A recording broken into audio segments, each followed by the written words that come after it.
મેં આજ સુધી લગભગ 500 જણાની વેઇટ લોસની જર્નીમાં પાર્ટિસિપેટ કર્યું હશે અને જે લોકો ખરેખરમાં વેઇટ લોસ અચીવ કરી શકે છે ને એમનું એ વેઇટ લોસ અચીવ કરવાનું કારણ જિમમાં જવું, ખાવા ઉપર ધ્યાન રાખવું, ઊંઘ સરખી લેવી, એ બધા કારણો નથી હોતા. એ બધી વસ્તુઓ કરવી પડે છે, પણ કારણો શું હોય છે ખબર છે? વેઇટ લોસ જે ખરેખરમાં અચીવ કરે છે એમના, કે એક ભાઈ હતા 45 વર્ષના હતા, ઓવરવેટ હતા, અને એના લીધે એમને ની પ્રોબ્લેમ થવાનો ચાલુ થઈ ગયો હતો.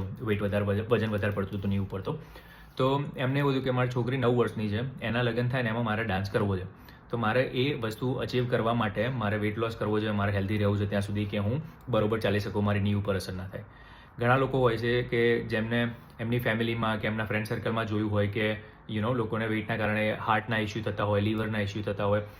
તમને લાગે છે કે ખાલી વેઇટ જ એક વસ્તુ છે કે કેવા દેખાઈએ છે, પણ જે પેટનું વજન પડતું હોય બીજા બધા ઓર્ગન ઉપર, એ બધા ઓર્ગન ઉપર અસર થતી હોય, રાઈટ? લોકોને ફેટી લીવર થઈ જતું હોય છે, ઘણા બધા ટાઈપના રોગો ઓવરવેટના કારણે થતા હોય છે. તો મારે એ નથી કરવું, જેનો વાય હોય ને કે મારે આ સિચ્યુએશનમાં તો નથી જ રહેવું, મારે ઉતારવું જ પડશે.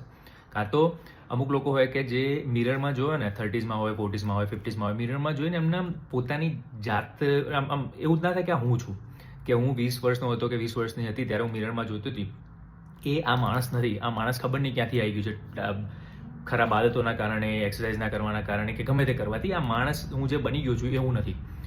જેના વાય આ હોય ને, જેમના કારણ કે આ બધી વસ્તુના લીધે વજન મારે ઘટાડવું છે, એ ખરેખરમાં વજન ઘટાડી શકે છે. અને ઘણા બધાના કારણ હોય છે આવા, પણ એમાં જે બીજી વસ્તુ છે ને એ તકલીફવાળી હોય છે કે જે નથી મળતી, કે એ વસ્તુનું રિમાઇન્ડર. કે ભાઈ રોજ સવારે હું જ્યારે આઈસ્ક્રીમ જોઉં સામે કે કોઈ સ્વીટ વસ્તુ જોઉં કે આજે એક્સરસાઇઝ કરવા ના ગયો કે ના ગઈ, ત્યારે મને એ વસ્તુ રિમાઇન્ડ કેવી રીતે થાય. અને એ જે સેમ ફિલિંગ એમને જ્યારે આપણે વિચારતા હોઈએ કે મારે વેઇટ લોસ કેમ કરવો છે, ફિલિંગ ત્યાં રહેતી નથી અને રિમાઇન્ડ નથી થતી. તો બે રીતે મેં એ સોલ્વ કરવાનો ટ્રાય કર્યો. એમાં એક તો એકદમ સસ્તી રીતે કે ભાઈ ગ્રુપ બનાવ્યું છે અને 1-2 કોફી તમે બહાર લેવા જાઓ, એટલા તમે ભરીને એ ગ્રુપની અંદર તમે રહો. તો મારી હોપ એવી હોય છે કે બીજા બધા જેમ હેલ્ધી હેબિટ કરતા આપણે જેવા જોડે રહીએ એવા થઈએ, રાઈટ? તો એ લોકોને જોઈને બધી સેમ હેબિટ્સ ઇમ્પ્લિમેન્ટ કરવાનો ટ્રાય કરે. અને 5 જ વસ્તુ કરવાની હોય છે, રાઈટ? તમે ખરેખર વેઇટ લોસ કરવો હોય તો ભાઈ સવાર ઉઠીને ગરમ પાણી પીવો તો પાચન તંત્ર સારું રહે, કે કાર્બ્સ ઓછા કરો અને પ્રોટીન વધારે ખાઓ અને ફાઈબર વધારે ખાઓ, 30-40 મિનિટ જેવું ચાલવા જાઓ કે એક્સરસાઇઝ કરો, જીમ કરો, રાઈટ? અને સરખું બોડીને રેસ્ટ આપો તો બોડી રિકવર વેલ થાય.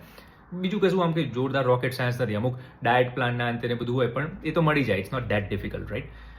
તો એ રીતે મેં કરવાનો ટ્રાય કર્યો છે અને આ વિડીયો એ ગ્રુપમાં બી શેર કરીશ તો એ લોકો બી જોશે કે ભાઈ તમારો વાય યાદ રાખો.